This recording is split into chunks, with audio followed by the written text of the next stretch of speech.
Assalamualaikum warahmatullahi wabarakatuh. Sobat perlindungan tanaman yang berbahagia, pada pertemuan yang ke-13 ini kita akan mendiskusikan tentang pengendalian organisme pengganggu tanaman secara kimia, yaitu dengan menggunakan pestisida. Nah, saudara sekalian, penggunaan pestisida ini awal mulanya mulai dikenal oleh para petani itu setelah Perang Dunia Ketiga.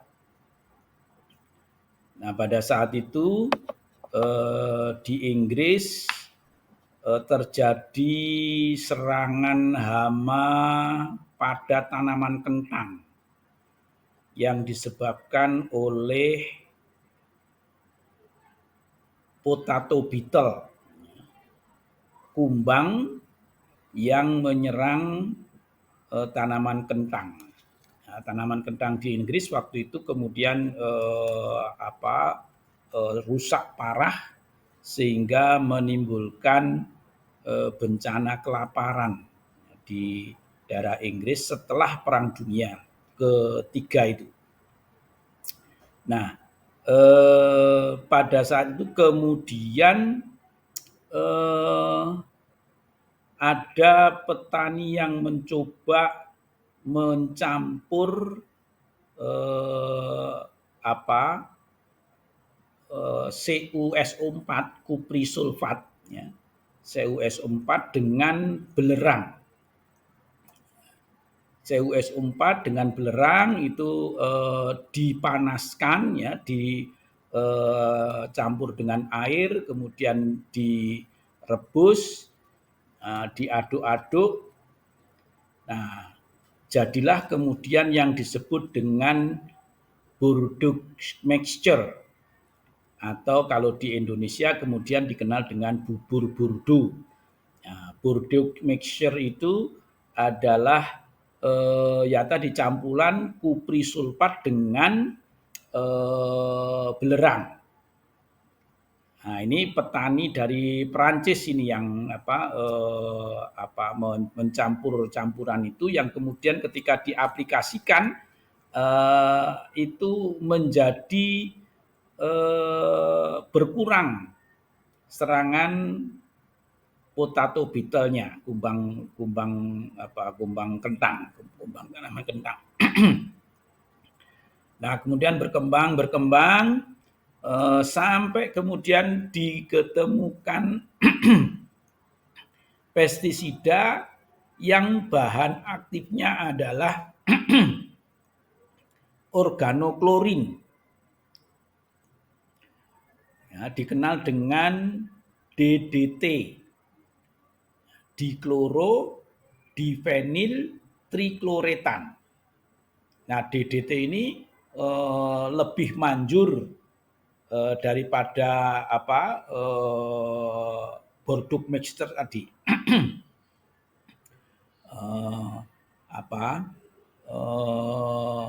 Dampaknya, ya, akibatnya setelah diaplikasikan dengan DDT itu bisa langsung bisa dilihat gitu ya. Jadi kalau petani menganggapnya ini, wah, ini pestisida ini ampuh sekali gitu ya. Nah, akhirnya penggunaan pestisida khususnya DDT ini sangat masif, ya, sehingga cenderung irasional. Kalian kalau di petani-petani hortikultura, ya, itu melihat bagaimana petani hortikultura itu menggunakan pestisida di lahannya, ini cenderung irasional. Ya, kalau nyemprot sebelum tetesan airnya itu putih, ya, di tanaman yang disemprot itu belum netes air warna putih, itu kayaknya petani belum marem gitu ya. Nah, padahal dari satu sisi setelah kemudian sekarang ini menyadari yang disemprotkan itu racun, pestisida itu racun. Nah, mari kita kaji lebih lanjut tentang pestisida ini pada pertemuan kita kali ini. Nah, baik, saudara sekalian, pestisida itu berasal dari kata pest dan side atau sedo. Ya. Pest itu ada dalam arti luas adalah organisme pengganggu tanaman, dalam arti sempit itu berarti hama.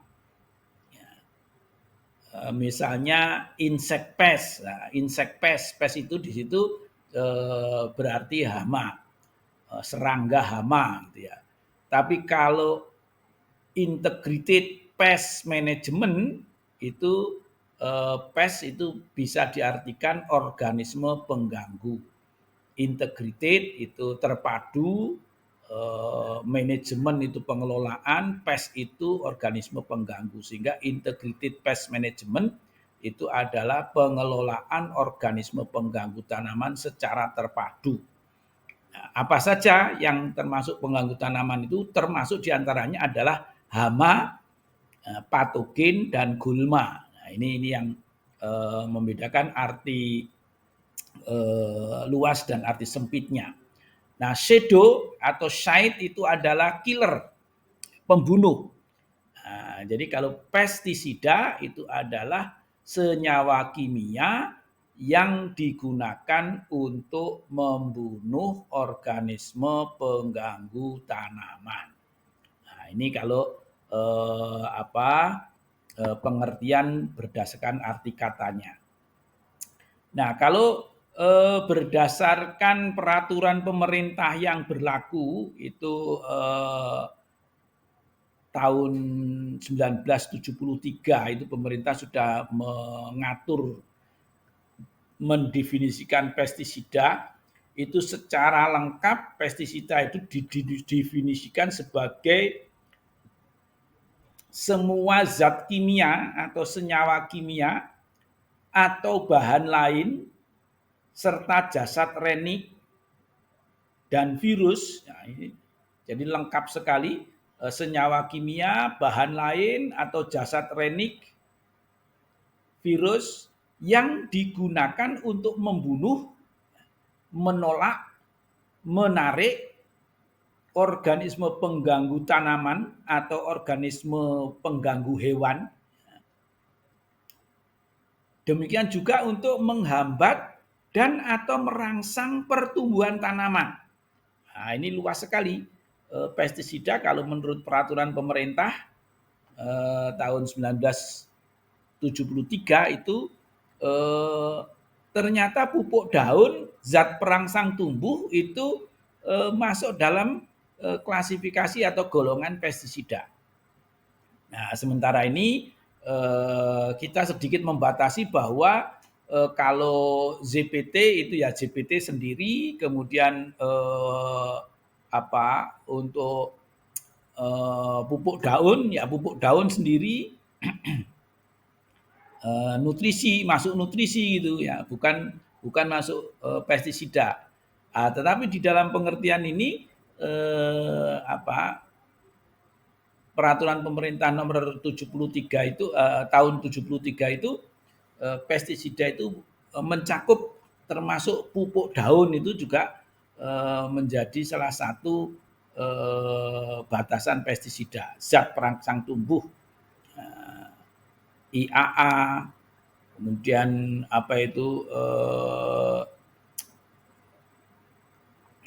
paktobutanol ya itu yang bisa giberelin dan sebagainya itu bisa merangsang pertumbuhan tanaman masuk dalam jenis pestisida. Nah, baik, kita lanjutkan. Pestisida itu digolongkan berdasarkan 3 hal. Yang pertama berdasarkan sasarannya, yang kedua berdasarkan bahan kimia aktifnya, kemudian yang ketiga berdasarkan cara kerja racunnya.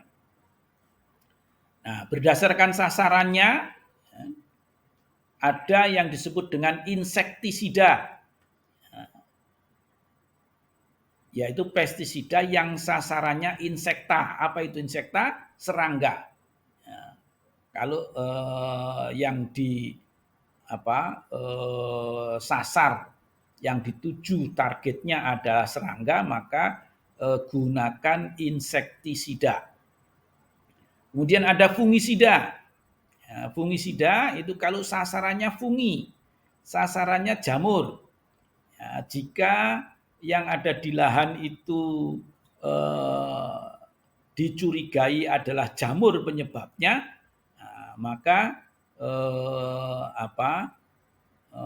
jamur atau fungisida itu pilihannya. Kemudian ada nematisida jika sasarannya nematoda. Kemudian ada akarisida jika sasarannya itu adalah akarina, itu kutu, tungau. Ya, ini ada agak berbeda antara insektisida dengan akarisida. Ya. Kemudian ada bakterisida yang sasarannya bakteri. Nah, ini nanti di dalam kemasan itu pasti ada nama berdasarkan sasarannya, atau juga di situ ada berdasarkan bahan kimia aktifnya. Ini berdasarkan sasarannya. Nah, baik. Kemudian pestisida berdasarkan bahan aktif kimianya.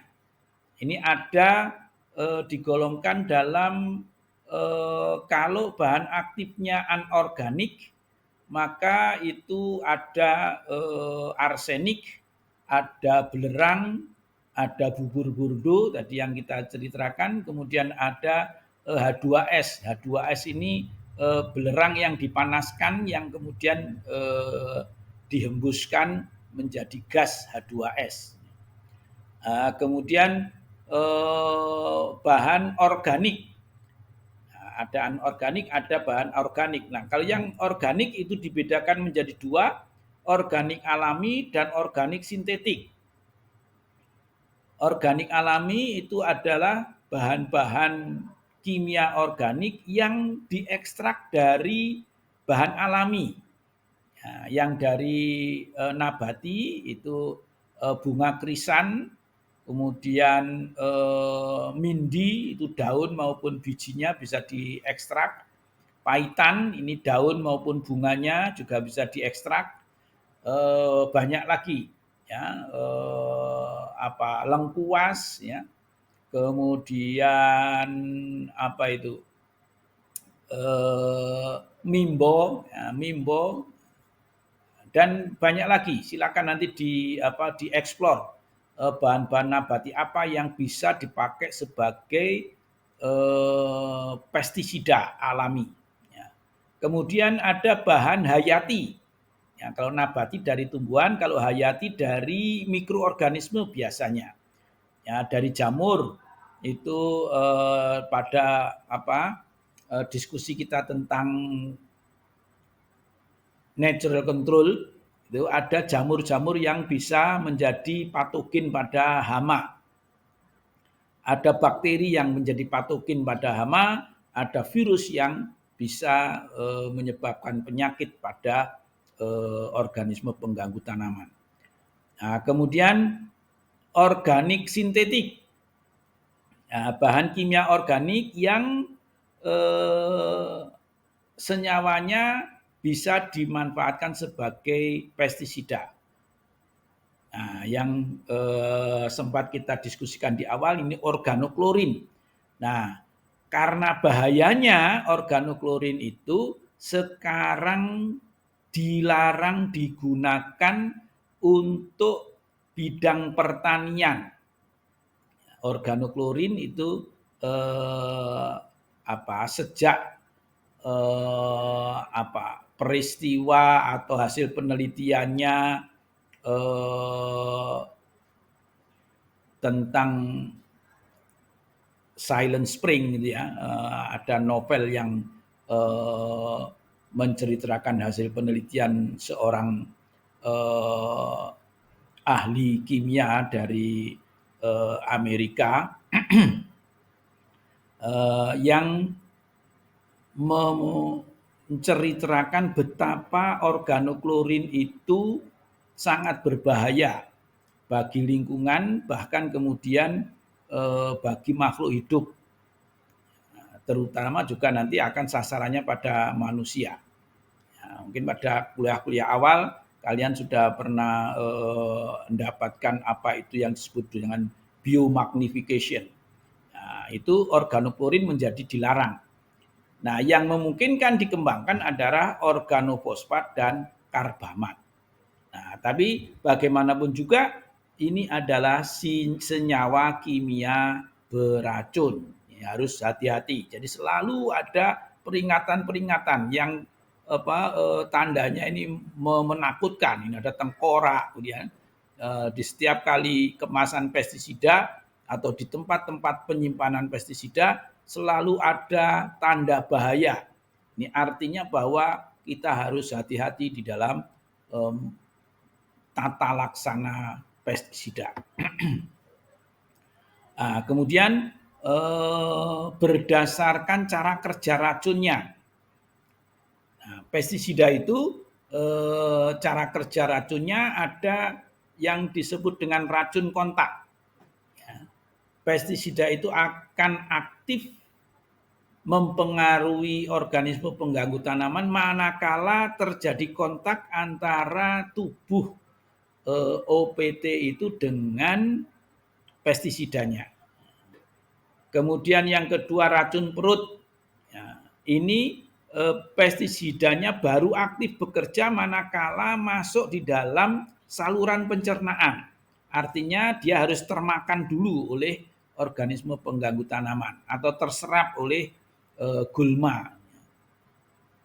Ini menjadi istilahnya cara kerjanya racun perut melalui aktivitas metabolisme tubuh.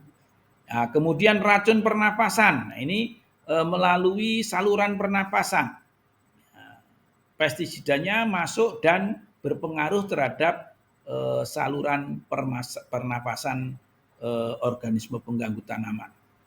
Kemudian yang keempat disebut racun sistemik. Nah, racun sistemik ini pestisidanya masuk ke dalam tubuh dan dia bisa ditranslokasikan ke seluruh tubuhnya. Nah, ini memiliki efek yang berbeda dibandingkan tiga yang di atas tadi. Kalau ini misalnya yang kena bagian tangan, maka racun itu akan bisa menjalar ke seluruh tubuh, masuk melalui pori-pori, kemudian ikut aliran darah, mulai sampai ujung kaki sampai ke ujung rambut, pestisida itu bisa ditranslokasikan. Nah, kalau ke saluran tanaman juga begitu. Misalnya disemprotkan di daun, nah ini pestisidanya ini bisa kemudian ditranslokasikan sampai ke ujung akar. Nah, ini menjadikan pestisida ini sangat efektif, gitu ya. Jadi kalau misalnya alang-alang itu kalau disemprot hanya daunnya saja dan pakai racun kontak, ya, maka ya daunnya mungkin mati. Nah, tetapi racun itu tidak bisa sampai kepada akar yang ada di dalam tanah. Nah, dengan racun sistemik ini bagian-bagian tanaman yang ada di dalam tanah maupun di tunas pucuk semuanya kena. Kemudian jenis kerja yang lain adalah atraktan, umpan. Ini, misalnya lalat buah itu diberi metil eugenol. Kalau yang diproduksi oleh petrokimia namanya petrogenol, yaitu bahan aktifnya adalah metil eugenol. ini adalah feromon bau-bauan yang merangsang serangga betina jantan untuk mendekat. Ya, feromon ini diproduksi oleh serangga betina ya, untuk aktivitas reproduksi. Jadi kalau itu semacam bau-bauan untuk memikat pasangannya. Nah, ini atraktan. Jadi dengan bau-bauan itu orang menjadi OPT tertarik untuk mendekat. Nah, satu contoh misalnya kepik ya, kepik. Kalau kalian mau mengendalikan kepik di sawah itu ada gejala serangan kepik, kalian bisa cari kepiting yang di sawah itu ya, yuyu atau kepiting yang di sawah itu, kemudian kepitingnya digeprek,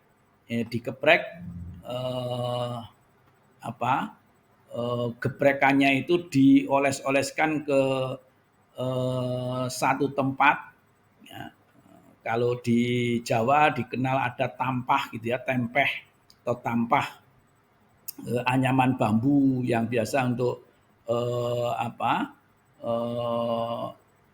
tempat menjemur gitu ya. Itu di situ dikasih tadi geprekan kepiting atau yuyu tadi. Nah, nanti dipasang di sudut-sudut pematang sawah. Baunya bangkai kepiting itu akan menjadi penarik bagi kepik. Nah, ini umpan atau penarik atraktan. Kemudian repelen ini menolak ya, bau-bauan yang tidak disukai oleh organisme pengganggu tanaman. Misalnya lavender ya kita kenal, bunga lavender, kemudian serai wangi ya, serai wangi itu juga penolak. Nah, itulah saudara sekalian pestisida yang dikenal untuk sebagai pengendali organisme pengganggu tanaman. Nah, yang harus ditekankan di sini adalah hati-hati, pestisida itu senyawa kimia beracun. Walaupun bermanfaat, tetapi penggunaannya harus ekstra hati-hati. Wallahul muwaffiq ila aqwamit thoriq. Assalamualaikum warahmatullahi wabarakatuh.